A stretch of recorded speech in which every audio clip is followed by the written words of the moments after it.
The table had been set since noon, the good plates dragged out, the ones that made everyone sit a little straighter. By the time the food arrived, the room had that familiar family hum, forks clinking, small talk passing like weather. Nothing felt dangerous. That was the trick of it. She took the seat closest to the end, where she usually sat. It gave her an exit without making a point of it. She had learned that years ago, learned how to arrive prepared for a retreat she hoped not to need. Her cousin leaned back in his chair, already loose with laughter, already telling a story about a deal that had almost come together. He always told those stories as if they were proof of something imminent. He spoke with the confidence of someone who had never been asked to show receipts.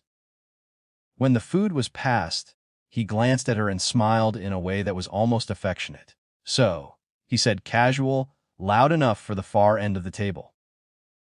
"You still mad at me?" She kept her eyes on her plate. "I'm not mad. Could have fooled me." He chuckled. "I asked for help. That's all." A few people shifted. Someone cleared their throat. The word Var's help landed exactly where he wanted it to, soft but weighted. She had known this would come. Not tonight specifically, but eventually. The loans, never called that, always called out support, had been happening for years. Small amounts that grew larger. Deadlines that dissolved into jokes. Promises made with hands clasped tight, then forgotten as soon as the money cleared. She had stopped saying yes 6 months earlier. No explanation. Just no. He lifted his glass. "Family helps each other," he said, smiling at the table now, not just at her. "Right?" A few nods, not agreement, exactly. Habit. She felt the old pull, the urge to deflect, to make it about timing or cash flow or misunderstandings. The urge to preserve the evening by sacrificing a piece of herself. It rose automatically, like muscle memory. Instead, she noticed the silence that followed. The way her aunt paused mid-bite. The way her mother didn't look at either of them. The way the cousin watched her, waiting for the familiar shrink, the quiet apology. She set her fork down. "I didn't say no because I don't help," she said. Her voice surprised her by how even it was. "I said no because I already did." He laughed, sharp. "Oh, come on. We're talking about, what, 2 years ago?" She stood. It wasn't dramatic. Chairs scraped all the time in that house, but the standing changed the shape of the room. She felt it in her chest before she saw it in their faces. She took her phone from her pocket and unlocked it. Her hands didn't shake. She had checked that detail once, months ago, when she realized this moment might come. "Then explain this," she said. She turned the screen outward. At first he leaned forward, still smiling. Then his smile thinned. Then it vanished. On the screen were messages.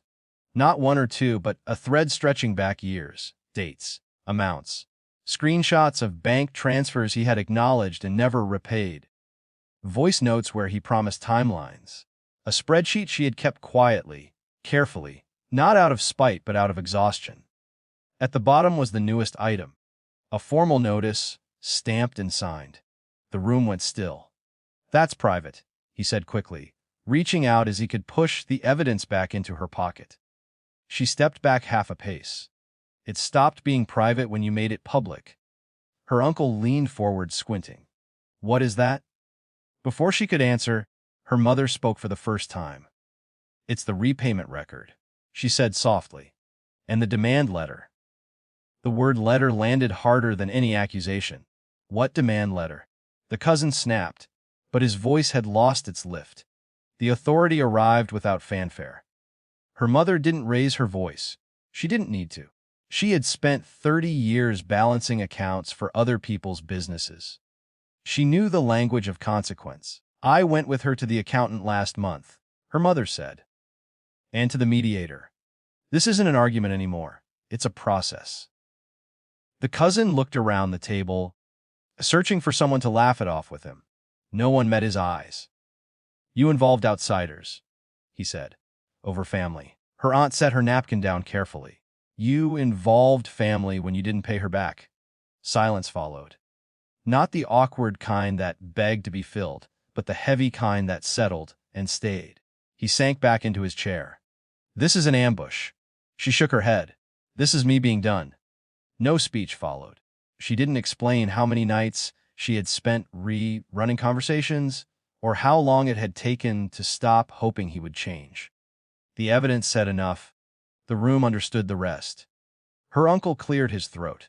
"We'll talk after dinner," he said, not to her, but to the cousin. It was a statement, not an invitation. The food cooled.